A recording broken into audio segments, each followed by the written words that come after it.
À votre écoute. Coûte que coûte. À votre Écoute, coûte, que coûte. Animasana, In corpore sano. un esprit sain dans un corps sain.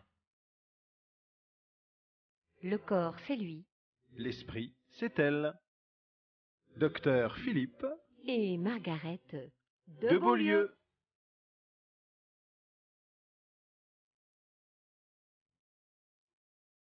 On nous appelle de la Provence. Ensoleillé aujourd'hui, Patrick? Ah oui, bonjour. Oui, il y a du soleil aujourd'hui à Uzès, comme tous les jours.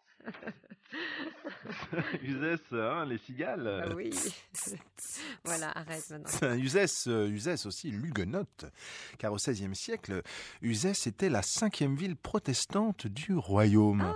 Et oui, en 1685, Louis XIV révoque l'édit de Nantes et les protestants uzéciens se convertissent ou choisissent de s'expatrier dans toute l'Europe. Je savais pas tout ça. Et non. Alors, qu'est-ce qui amène aujourd'hui à notre antenne Patrick l'Uzécien? Oui, voilà. Bon, d'abord, merci de me prendre à l'antenne. J'ai 40 ans. Depuis l'âge de 17 ans, je suis paraplégique.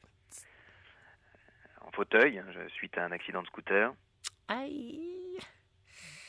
Pardon? Non, je disais aïe, oui, oui, oui. Oui. Alors, Patrick, vous souhaitez donc plutôt vous adresser à moi, au médecin, j'imagine. Eh bien, Patrick, je ne vais pas vous donner de fausses joies. Vous ne remarcherez jamais. Ah oui, mais non, mais ça, je le sais, je l'ai accepté. Ah, d'ailleurs, je peux dire qu'aujourd'hui, depuis que je suis dans ce fauteuil, que je me sens libre. Je me sens heureux, je respecte la vie. Et alors, est-ce qu'en disant ça, vous insinuez que les gens, normaux ne respectent pas la vie? Je vous trouve dur, là, Patrick. Non, mais je parle juste de mon expérience. Ouais. Normal, je sais pas ce que ça veut dire. Et, Ah bon? Non, je pense que la contrainte chez l'être humain peut l'aider à se révéler et à considérer les vraies valeurs qui l'entourent. Ouais, sauf qu'on peut très bien avoir cette prise de conscience sans passer forcément par la case drame. La foi, par exemple, peut chez certaines personnes ouvrir les portes de l'empathie. Non, mais je ne parle que de mon expérience. Je sais bien qu'il y a des personnes valides et pas forcément croyantes qui acceptent naturellement. C'est-à-dire qu'en fait, ce que je voulais dire, Patrick, c'est qu'on n'est pas obligé d'avoir un accident de scooter pour être quelqu'un de bien. Voilà. Pousse, Patrick, allez, pousse. Ouais. Philippe, Patrick, attention au syndrome du surhomme. En effet, pour accepter votre handicap, votre infériorité, il ne faudrait pas vous considérer comme supérieur aux autres. Compenser ceci par cela n'est pas la solution. Je me sens ni supérieur ni inférieur. Bon, je voulais évoquer une expérience personnelle. Bon, alors, Patrick, on vous écoute. Quel est votre souci? À part, bien sûr, mais ça, c'est vieux. Donc...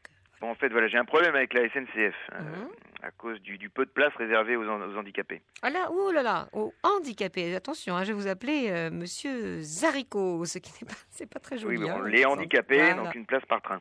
Ah, d'accord. Je croyais qu'il n'y en avait pas du tout. Oui, c'est quand même peu. L'autre jour, j'étais à Paris, je voulais repartir à Uzès. J'ai dû téléphoner à ma fille pour lui dire « Papa peut pas rentrer parce qu'il n'y a pas de place pour lui dans le train ». On était 4 en fauteuil à la gare, et il n'y en a qu'un seul qui a pu voyager, et au prix fort en plus, parce qu'on ne peut pas réserver par Internet le siège prévu pour nous. Vous avez un enfant? Oui. Ah ouais. Vous l'avez eu quand? À 30 ans. Vous êtes marié? Oui. D'accord. Elle vous a rencontré avant? Avant quoi? Avant votre accident? Non. Ah d'accord. Elle aussi, elle est en fauteuil roulant alors, votre femme? Non. Alors, est-ce que votre petite fille, qui donc ne doit pas être en fauteuil, elle, vous en veut parfois?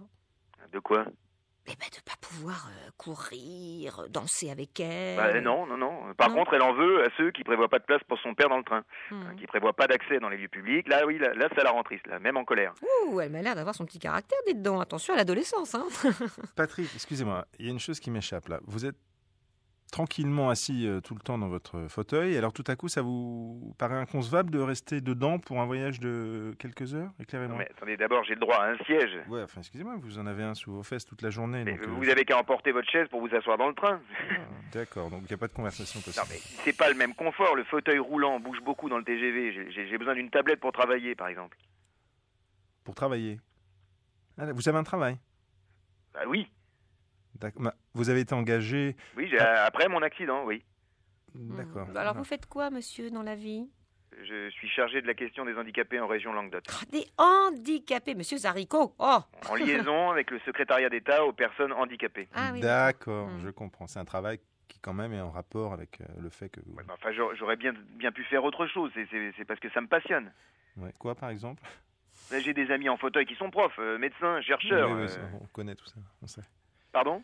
Non, on sait tout ça. Oui, ben non, visiblement, vous savez pas, puisque vous insinuez. Non, alors j'insinue rien du tout, monsieur. Moi, je dis les choses où je les dis pas. Mon handicap. Je suis pas du... Mon handicap, monsieur Naricot, là. Monsieur. Alors, excusez-moi, monsieur, mais pour quelqu'un qui se permettait de donner des leçons de bonheur et de respect de la vie en début d'émission, je vous trouve bien agressif. Hein. Ah oui. Et je vais vous dire quelque chose, Patrick, si je peux en placer une. Parce que si vous parlez comme ça au personnel de la SNCF, eh ben, ça m'étonne pas que vous ayez des problèmes. Ça, On- c'est- ah, ouais. Voyons. Bon, mais c'est dommage. Je pense que Patrick doit travailler encore sur lui et les autres et raccrocher. C'est tout simplement annihiler l'autre, c'est le tuer. Oui, là, pour le coup, on est en effet très loin de cette image, n'est-ce pas, du handicapé réconcilié avec son destin, en paix avec l'humanité, en l'occurrence une humanité valide, n'en déplaise à Patrick, une humanité qui n'a pas besoin de se victimiser pour trouver le bonheur. Je pense à une chanson, presque un poème de Frédéric François. On a tous un rêve enfoui en nous qui fait qu'on se lève et tient debout. C'est beau. Peut-être que Patrick devrait rêver un peu plus. Exactement. Merci à vous en tout cas. Merci Philippe. Cette émission a été mise en onde par... Yann Chouquet. Merci à lui, merci à vous. Au revoir. Au revoir.